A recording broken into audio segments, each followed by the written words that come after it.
So this Q&A webinar is about human-centered design. So our team at Belvista Studios loves human-centered design. We use it for our projects. We get really great results from it. So in this Q&A webinar, we're here to answer your questions around human-centered design and also give you some insight around the human-centered design cohort that's starting on Monday. So the enrollment closes 9 a.m. on Monday.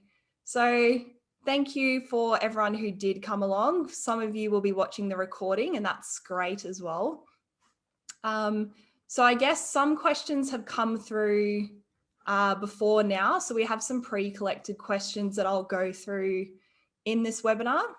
But we do have someone here live for the webinar. So I'm going to start with that question. So the question is any rubric available for your method of human-centered instructional design? And does it use the behavior design and gamification methods or not? So in response to that question, we haven't come across a specific rubric around human-centered design, but if you are referring to, say, like criteria, so the different criteria that people would meet in order to apply human-centered design, and yeah, let me know if I've gotten that wrong, but if that's what you're referring to, I guess how we see it is it's not like applying human-centered design in the best way, like the highest criteria and then the lowest criteria for it. It's more around there's so many different activities that you can apply. So human-centered design activities you can apply to your projects. And it's around thinking about what activities will add value to your project. And every project is going to be different. So as an instructional designer, you'd be thinking, what do I need? So what information do I need? And it might mean you need to conduct user interviews. So you would just have user interviews as part of your human-centered design process, or you could add more activities to that specific project. So yeah, let me know if I didn't answer your question properly, but yeah, we don't have a specific rubric. It's more around what you would need to achieve your goal. So yeah, jump in if you need more context on that. But otherwise, I guess before, oh, did you want to jump in? Excuse me, this was my question. Oh, great. Yeah. So yeah, let me know if you have more context to help answer it. I think what human-based design is in education context. What is the applications of this kind of method, such as gamification or behavior design in education? Okay, so how does it, so I guess human-centered design is like, it's a tool that you use to better understand your users. And if the data that you get through that process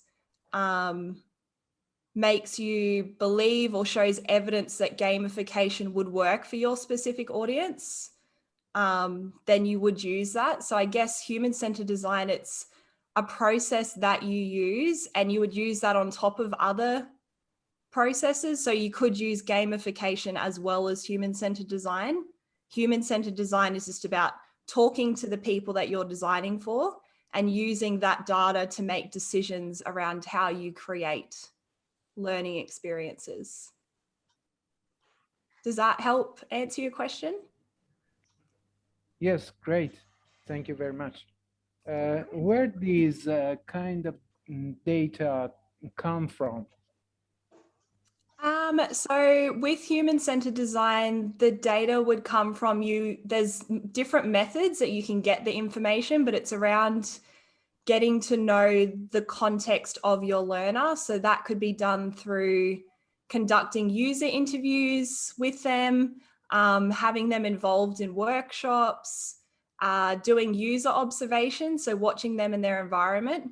And through that process, you can discover information about them and how they relate to your project goal, and it helps you design a solution that changes their behavior. So it's really around like understanding who those learners are and what their world looks like, so you can design something that works for them. So yeah, our human-centered design playbook has activities that you can use to better understand your learners. And that's, yeah, like interviews, user personas, workshops. So yeah, that's where the data would come from. Amazing. Thank you very much. All good. Okay, so I think just before we get into any other questions and we get right into it, it might be good for those of you who don't know what human-centered design is. I'll just share like a definition around what it is and how it applies to learning design. So basically, human-centered design is all around putting your learners at the heart of your process and putting the people that are impacted by your project goal or your problem at the heart of the process. So this is around understanding what their needs are, what their wants are, what their world looks like, and really involving them in the design process so they can support you to create a solution that works for them. Because when you think about when we create learning solutions, we're wanting to change the behavior of our learners. And we believe at Belvista Studios and through the human-centered design process, we believe that you really need to understand the people that you're designing for in order to change their behavior. And every organization, every audience that you are designing for will have a different context, and human-centered design helps you understand that context and design something very like custom and specific to them. So basically that is what human-centered design is for us. Our team, we love it. So we use it for all of our projects. And yeah, as soon as we discovered what human-centered design was, we just have not stopped using it since. So yeah, we're very passionate about sharing it with other designers and helping them see how it can like make your life so much better when you're designing learning solutions. I'm just going to let some people in. Oh, we have, oh, cool. Message in the chat. That's awesome. Okay, so I guess I'm going to get into some of the questions that were sent through prior to now. But yeah, if anyone is in this Q&A webinar and they want to ask questions, this is interactive, so please ask questions. It can either be through the chat, so I've got the chat open, or you can just unmute and ask. That's all good too. Okay, so I'll get into some of the questions. So we have a question which is, it is always easier to take the most simple route in course design. Sometimes that can be great if strategic. Other times it can be very detrimental to your students. The question, can human-centered design be simplified and have impactful results? So we believe at Belvista Studios that human-centered design it simplifies everything. So if you are a learning designer, you will know that sometimes you'll get like a whole stack of content that you need to transform into learning. And yeah, it can be very overwhelming and it can be complicated.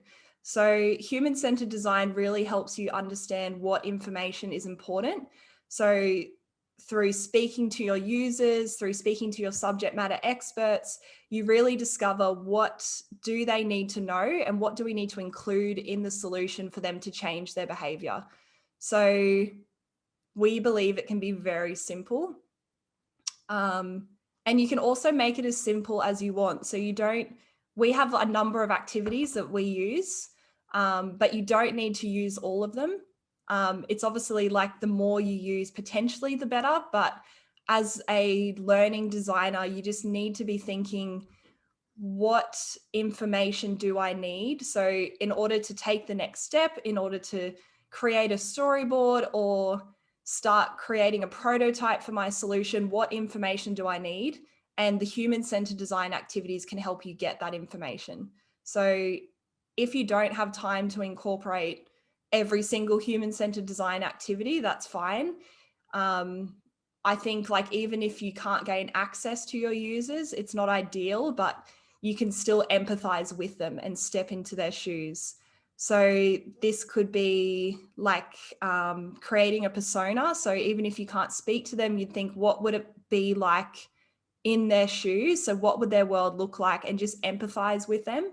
And through empathizing, you can create a solution that better aligns to them, speaks to them, and makes sense in their world. So it can be quite simple and you can still get really great results. And we've had students say that like they've just done an activity and it has had such a big impact. So just one activity can really make a difference. So yeah, I think that's answered the question. Simplified and have impactful results. Yeah.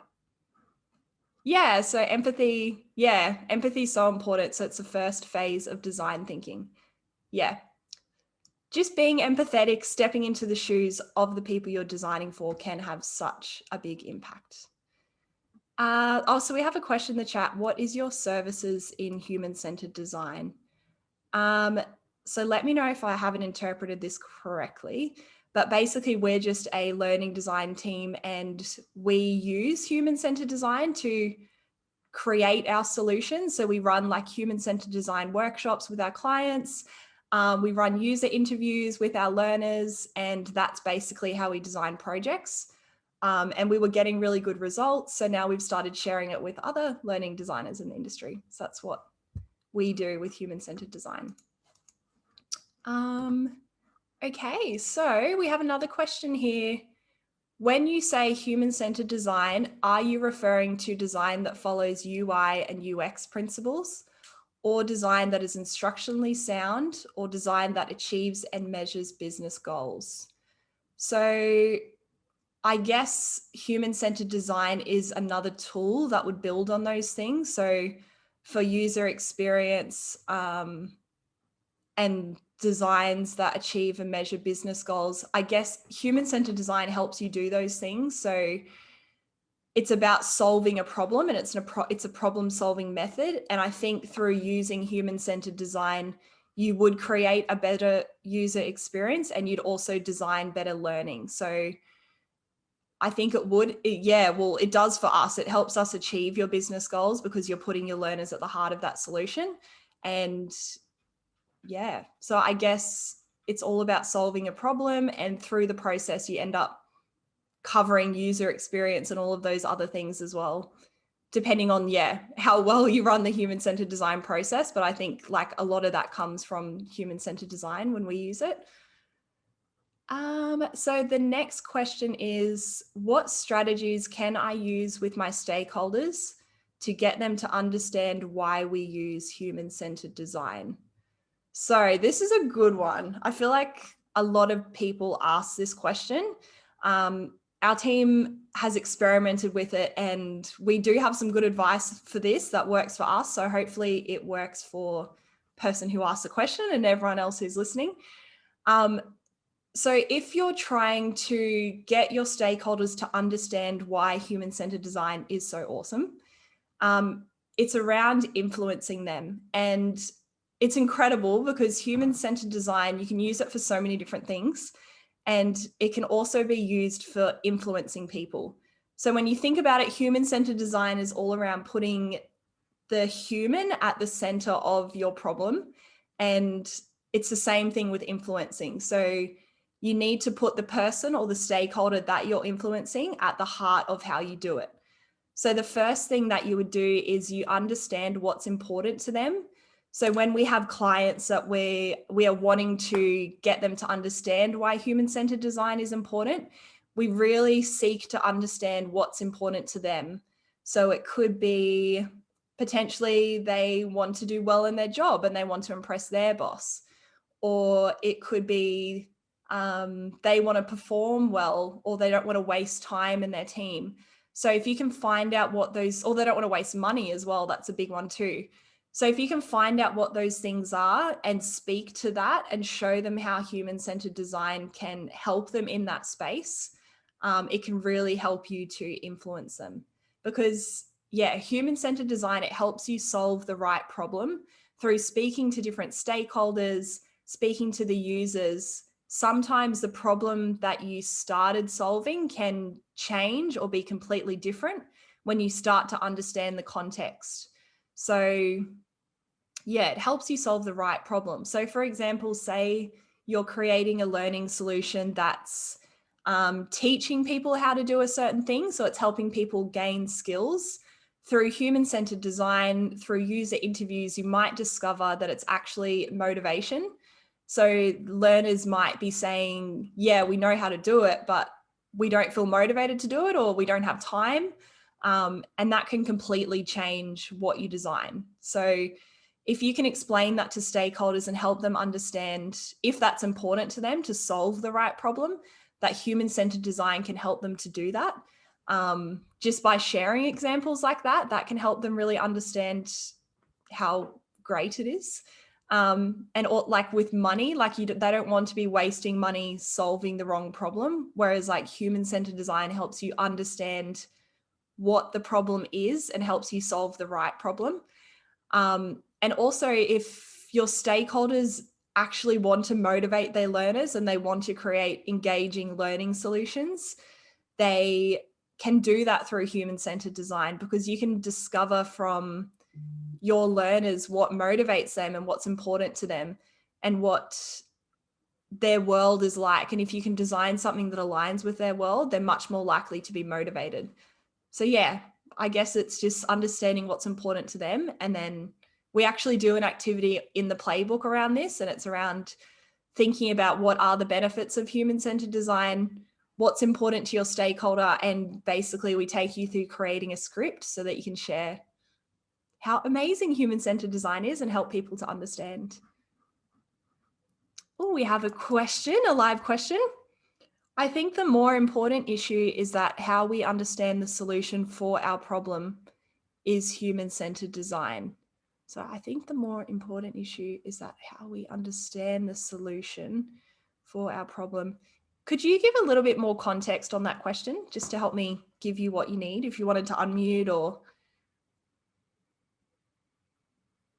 how we understand the solution? Yeah, okay, so I think I may have got it. So yeah. Excuse me. Yeah. I mean, all of problems have not human-centered solution, doesn't he? Are you saying all problems don't have a human-centered solution? All problems have a human-centered answer or human-centered solutions. So from our experience, all of the projects that we've worked on, human-centered design has helped us, or has helped us improve the way that we solve a problem. And I guess that's then because in all projects there is a human-centered aspect. yeah, definitely. Thank you very much. Yeah, I think I got what was my question. okay, great. Thank you very much. That's okay.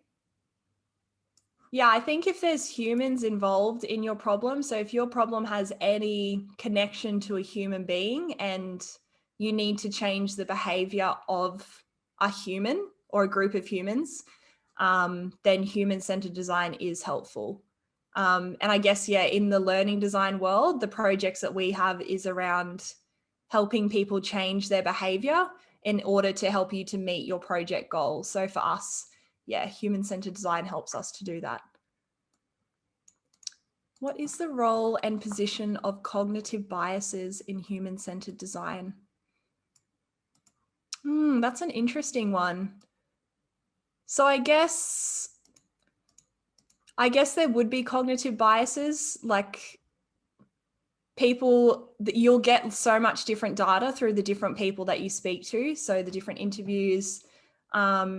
And I guess it's just around challenging assumptions. So when we run workshops and people say like, we need to do it this way because of this, we always try to, not always, but sometimes we'll challenge and just ask like, what evidence do you have to confirm that that is true?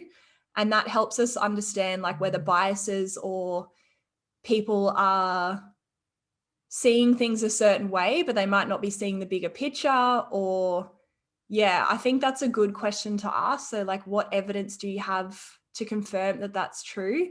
And that can help your group of stakeholders or your users or learners, help them really think about what their cognitive biases might be. So yeah, because we all like sometimes think things are true, but then when we go deeper and really understand what the true problem is, it can be quite different. So yeah, I guess it's just challenging assumptions can help with that. Not being afraid to challenge assumptions and like go deeper into problems. Okay, so we had a question. How do you launch a project from a human-centered design perspective?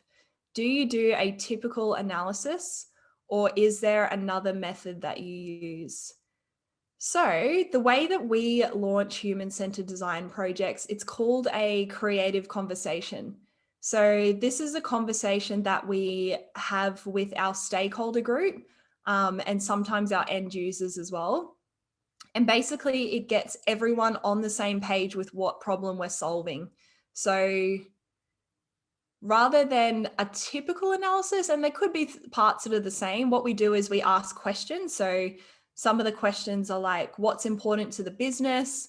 What's important to your learner? What's the ultimate goal? And we get everyone in the room. So you definitely have in that room anyone who could say no during the project. So people who would approve the project, who were impacted by the project, and get everyone on the same page with the goal that you're trying to achieve. So through that workshop, we come up with that goal after answering all those questions, and we make sure that everyone in the room is happy with that goal. We're all on the same page, and that gets us started on our human-centered design project. Because once we have that goal, that's when we can go into like user interviews, user personas, user observations, because yeah, we're looking at the user's world and interacting with them with that goal in mind. So yeah, the creative conversation, it's so useful. Like it's one of the most important parts of the process, and having that project goal is like, it's so good because it keeps you accountable. It keeps all of your stakeholders accountable. Stakeholders don't try and like add content later on in the project that isn't relevant to the goal. So you really protect your time and protect yourself from the project going off scope, basically. And what we have is, so we have a free preview of a creative conversation. So I'm just going to post that in the chat for people that are here. So yeah, if you wanted to have a look at how we run that conversation and start our human-centered design projects, my awesome colleague Kim and I talk about it in that video. So check it out. I'll just stop before I go on. Does anyone live in the Q&A have any questions that you would like to ask?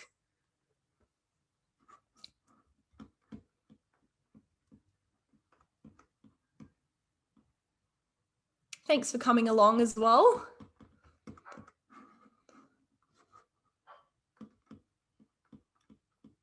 No? Okay, all good. So I think I have answered the questions that were sent through beforehand. I'm just going to check that one. Yes, so I've answered the pre-questions. Oh, that's awesome. That's cool. Sweet. All right. So I guess what I'll do in the time is I'll just talk a little bit more about human-centered design and what I think could be useful for you to understand how you could use it for your projects. So I'll just talk about some examples, but yeah, feel free to jump in if you have any questions around human-centered design or the cohort that starts, because yeah, that's going to be epic. That starts next week. So if you have any questions around that, feel free to ask. But I guess, yeah, I'll talk around some real life examples so you can really see how human-centered design works and how it plays out in action. So our team worked on an induction, and basically they really wanted to improve the induction. So the induction was face-to-face. They wanted to make it online because some of the presenters weren't available. People weren't having the best induction experience. So we really wanted to make sure that these inductees were getting what they needed. And this is, I'm also referring to onboarding for, I know everyone says it differently. So onboarding or induction. So when people start in their job. And you would think that people would need, so a lot of inductions have like, these are the business objectives, these are the business goals, these are all our executives, and this is a little bit about them. And whilst that information is important, what we discovered through the human-centered design process was that inductees had other needs. So if you think about when you first start in a job, you're not always thinking around like, what are the business objectives and what are we striving for and what's our vision? Often when you just start a job, you're like, where's the toilet? Where do I park? When can I go on a lunch break? How long is my lunch break? Do I have to let someone know when I go on lunch? Like there's all these other needs that come before then.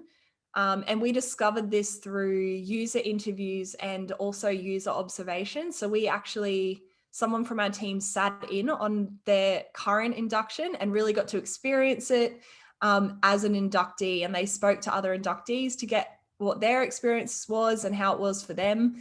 And through that, yeah, we discovered that we started off focusing on the individual. So what were their immediate needs when they first started? And then it went to their team. So then it was like, okay, like I'm comfortable now. I know what I need now. Like, what is the rest of the team around me doing? And how do I interact with them? And how do I work with them to help me with my role? And then once they were able to get that, so understand the team part, they could move on to the wider organization. So that was around, okay, now I'm comfortable in what I need to do. I know where to park. I know where to make my coffee. I know like the best place to go for lunch. I've gotten to know my team and what they do. And now I have the capacity to think about the business vision and the business goals and things at that larger scale. So yeah, it was like such a cool project because I think if we didn't apply human-centered design, we wouldn't have discovered those things. And we potentially would have made a solution that was just around like business objectives and all of those high level things. And that wasn't what the users needed. So through conducting those interviews, we really understood what was important to them.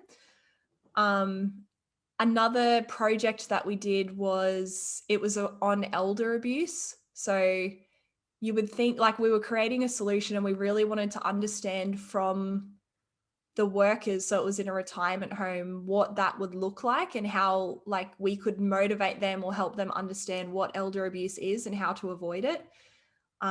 Because when you think of elder abuse, you might think of like the extreme things like neglect or like physical, like, yeah, bad things. But often elder abuse for those users was very subtle.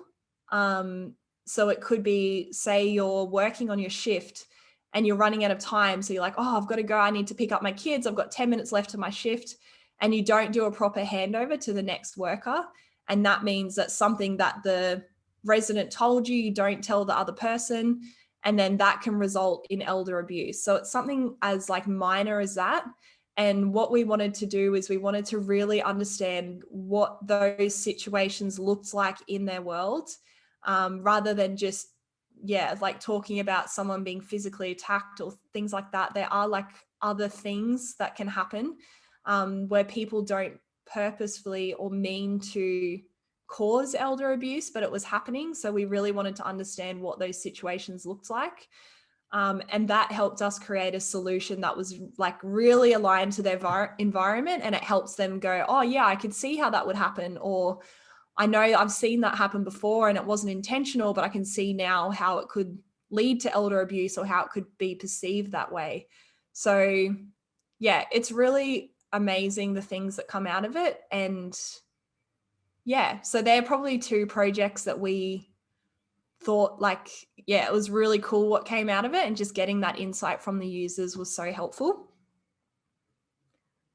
But yeah, let me know, does anyone have any other questions or anything? Like, let me know if there's anything you would like me to talk about, like any aspects of human-centered design or examples you'd like to hear about, or yeah.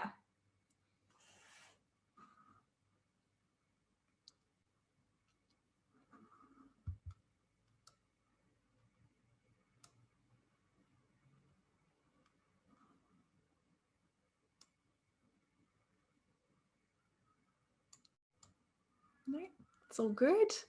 All right, well, I might talk about, so if you wanted to learn more about human-centered design, we have a lot of options. I think you should check out our YouTube channel. So if you look up Belvista Studios on YouTube, we have a whole video playlist on human-centered design. Yeah, our team, if we ever like discover a new activity or we like test something out that's human-centered design focused, our team will like talk about it and share it on YouTube. So like, yeah, definitely go and check that out if you're wanting to learn more or you're wanting to like share it with your team or anything like that. So check out the YouTube. We've also got our creator hub. So we have a human-centered design playbook, which we use in our team, but it has like templates for user interviews, templates for user observations, similar to the question earlier around like how to convince your stakeholders or how to get your stakeholders on board with human-centered design if it's something that you're wanting to try. Oh, also, I've just seen a comment. My name's Hannah, but I'm signed into Kim's account. So yeah, I don't know if I introduced myself, but I'm Hannah. Kim will be coaching the human-centered design cohort next week with me. But yeah, I'm just logged into her Zoom account. So yeah, the playbook is really good. It's got incredible things in it. We've got an online course that you can do that takes you through, it's like the playbook, and then you also get videos and other things to support you with applying it to your learning solutions. Yeah, I can share the YouTube channel for sure. And then, yeah, we have like the ultimate human-centered design experience, which is our cohort, which the enrollment closes on Monday. So yeah, we have a lot of opportunities for you to learn about human-centered design. But yeah, I guess some of the activities are like user personas, which you may have heard of before. That's our YouTube channel. Yeah, like user interviews, user observations. Empathy mapping is the greatest activity. We love it. It's really useful when you're designing learning, and it helps you with the storyboarding process. So empathy mapping is around, it's like, what would you see if your project goal was met? What would you see learners thinking, doing, saying, and hearing? So we really step into the shoes of the learners and say, okay, if our project goal was met, or yeah, if the thing that we're trying to achieve was true and it was happening how we wanted it to, what would our learners or end users be doing, saying, hearing, and thinking? And by stepping into their shoes, by doing the user interviews, we get data for that. By running workshops, we understand what those things are. So for example, we did a project on holding performance conversations. So it was helping leaders to hold better performance conversations. So we had like, what would they be saying? And in this part, we had like scripts. So we found out like, what were the opening lines for them to start a performance conversation? What are some of the things that they could say? So it could be like, hey, I just want to book in a 10-minute meeting with you. Do you mind just having a chat about this project? And that might have been their opening line to start to have a performance conversation. What would they be doing? So they'd be like having a performance conversation with staff, maybe potentially like every 3 months or every week, like depending on what was going to help you to solve your goal. What would they be thinking? So a lot of the time, the thinking part is around the motivation. So what would those leaders need to be thinking in order to want to hold performance conversations? So they might be thinking like, it's important to me because I know that holding performance conversations will result in better performance. It means I won't have to stay back late and like redo work from my team. And then what was the other one? Hearing. So what would they be hearing from their staff? So it'd be like, what would we want the staff responding back to them with? So it might be like, yeah, thanks for like chatting to me about that. I'm going to like look at changing that or having a go at doing things differently, and let's meet again in a week. So it's, yeah, really, and it helps, like it's incredible for scenarios, because if you can get all of that data and you get that data like with your stakeholders and with your users in the room, you can like craft scenarios and create activities that are really contextual, which is really cool. Is there any difference between human-centered design and behavior design? Well, I guess so. By behavior design, do you just mean like changing behavior through a learning solution? If you do mean that, human-centered design, like it does help you change behavior. It's like your learners are the lever for change. And if you can change their behavior, you can like meet your goal. So that's how we see it. If we can change the behavior of our learners and motivate them and engage them enough for them to do something different in order to achieve our goal, then we've been successful. And by using human-centered design, we can understand how to change their behavior. Learners or customers or teammate. Okay, so yeah, I guess so for us, we change the behavior of anyone who needs to change in order to meet the goal. So it could be like you could have multiple different audiences, but if you have a goal, like so for example, say it's your goal is reducing elder abuse in the retirement home. So that like similar to the project I was talking about before. If that was your goal, you would think, okay, if we need to reduce elder abuse in this retirement home, who would need to change their behavior? So we went, okay, the people that need to change their behavior are like the nurses within the retirement home, potentially like the admin staff at the reception, the cooks, and we get really clear at the beginning of the project on who our audience is. So who are we actually targeting through this project? And potentially it's different solutions. So you might have one solution for the nurses, and that's something you'd figure out depending on your project.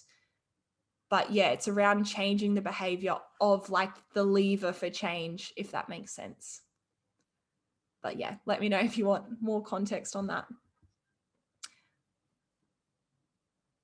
For example, we want to guide more customers in the funnel. Is it a kind of HCD?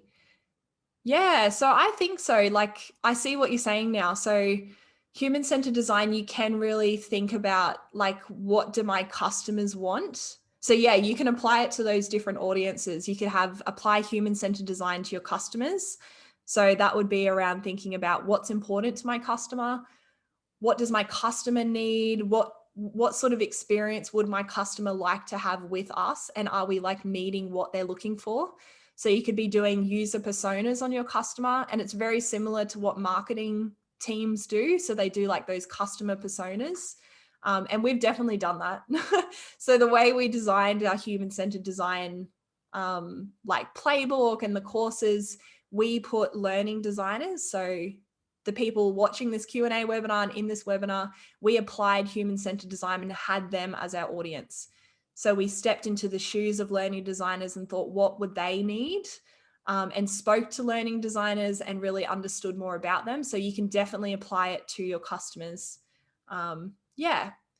And then, yeah, I think you can apply it to your customers. And also we could go deeper in this, but say your staff or your team need to interact with your customers differently from the data that you get from your customers, you would also apply human-centered design to your team to help understand what their context is like and what they would need to change or what behavior they would need to have to meet their customers' needs. So it's sort of like you can apply it to the different audience groups, which is quite cool.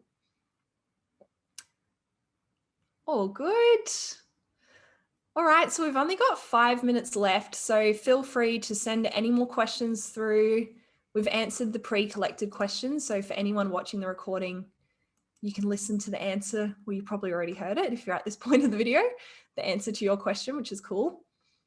But yeah, if this is sounding good to you and you want to make your life easier as an instructional designer, definitely check out our cohort, check out our YouTube channel, our human-centered design like products on the Creator Hub. There's different levels that you can take it, but I think even just experimenting, creating a persona, the next project that you have a go at creating a persona for the learners that you're designing for, and just see how it changes your process. Because just by having a persona there, which is like a representation of your learner, you can make very different decisions. So when you're designing a course, when they're at the front of your mind and you're really thinking about them, your solution can be so different and it's much more likely to align with them. And be something that changes their behavior and speaks to them. So even just doing something as small as that can have a big impact. But I've just put in the chat, there's other learning opportunities if you did want to learn more.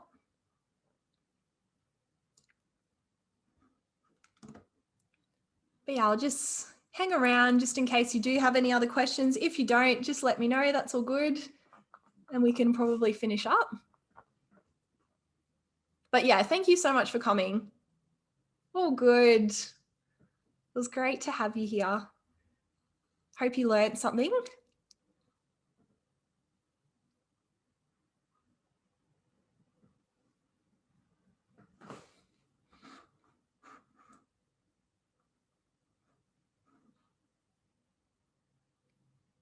Cool. Well, we might finish up then. Thank you so much for everyone for coming along.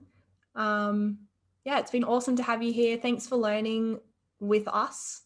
We hope that this added value to you. Oh, that's awesome. Thank you. That's so nice. Have a great day. Thanks so much for being here. Bye. What's up, awesome human? Thank you on behalf of myself and the Belvista Studios team for continuously choosing to learn with us. We really appreciate it. If the tips and the insights and the context resonate with you and you want to take your skills to the next level, or you want to make your life way easier, you will love our Creator Hub. The Creator Hub is a place for people like you and us. Basically, it's the stuff that we use internally at Belvista Studios and then we just share it publicly with you. The Creator Hub is created by instructional designers for instructional designers, and what you'll love there at the moment is we've got a quiz, Could I Be a Better Instructional Designer, that has so much tips in the feedback if you're interested in human-centered design or just taking your skills to the next level in terms of the solutions you're creating, the problems you want to solve. But in there as well, aren't we cute? That's us. But we've got the coaching courses, freebies, give us gratitude, and also we've got some templates. And basically they're always around the lens of learning experience design, instructional design, and e-learning. So a human-centered design focus is very much what we're about at Belvista Studios. So putting your learners at the heart of a solution and creating something for their needs. So there's the human-centered design stuff, and then we've also got the business stuff. So this is the stuff they don't teach you about when you want to become a freelancer or a consultant in the instructional design world. So go check it out. The link is in the description. You can check out everything that is available for you. Thank you for choosing to learn with us. Continuously invest in your skills. You will be rewarded as an instructional designer. Share this stuff, share it with other people, because when we are better instructional designers, we create better solutions that create better humans, that create a better world. So we have a very important role, and I'm excited to be on this journey with you. Have an awesome day.